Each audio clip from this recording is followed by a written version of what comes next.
Hey everyone, it's Thomas DeLauer here, and I'm here with Dr. Lance Dreher again, and today we're going to talk a little bit about insulin, and we're going to talk about nutrition, just because so many people think that at the end of the day, it's all about thermodynamics. It's all about calories in versus calories out, which plays a big part.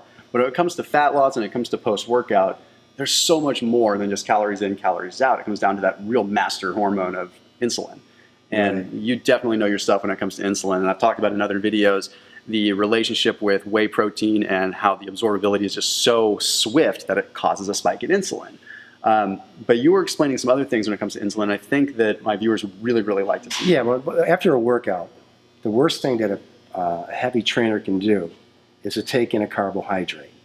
Okay, the reason for that, okay, is because your blood sugar goes up with insulin, which has a building effect, but at the same time it suppresses testosterone in males. Interesting. But when you're taking a protein like whey, insulin goes up, blood sugar does not, which does not affect insulin at that point. Plus, it allows your body to use fat for fuel, not the carb source. Right, and that's major. That's exactly what I'm talking about. I'm always talking about making sure that you're not preferentially allowing the body to run on glucose all the time. Remember, we want the mitochondria is going to function more efficiently when it comes to fat, when it comes to recovery. And just, if you ever felt tired a couple hours after a workout, well, yeah, because you're kind of going into this overload, and a lot of times you have the blood sugar crash. You know, people are saying, "Oh, I need to drink a bunch of these post-workout drinks that are just loaded with dextrose and things like that," because sure, it's going to spike your insulin, but you're going to also be shuttling fat, and you're shutting off that. I always call it the riding the wave, so to speak, like post-workout. How you have a window of time, you can actually continue to burn more fat if you have your nutrition proper. Exactly.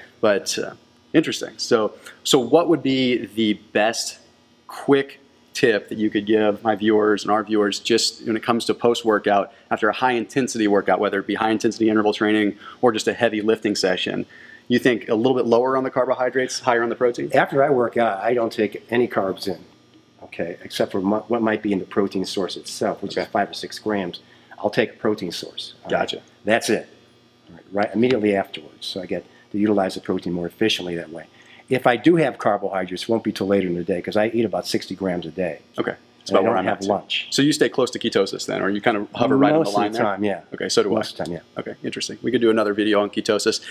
Post in the comment section or let us know if you'd like to see a video on ketosis, because that's a whole different world that I would love to talk about with you some other time. As always, everyone, keep it locked in here on these videos so that you can learn the best ways to get the most out of your nutrition, the most out of your workouts, but most of all, the most out of your everyday life. Thanks, Dr. Dreher. Thanks, Thomas. Thank you.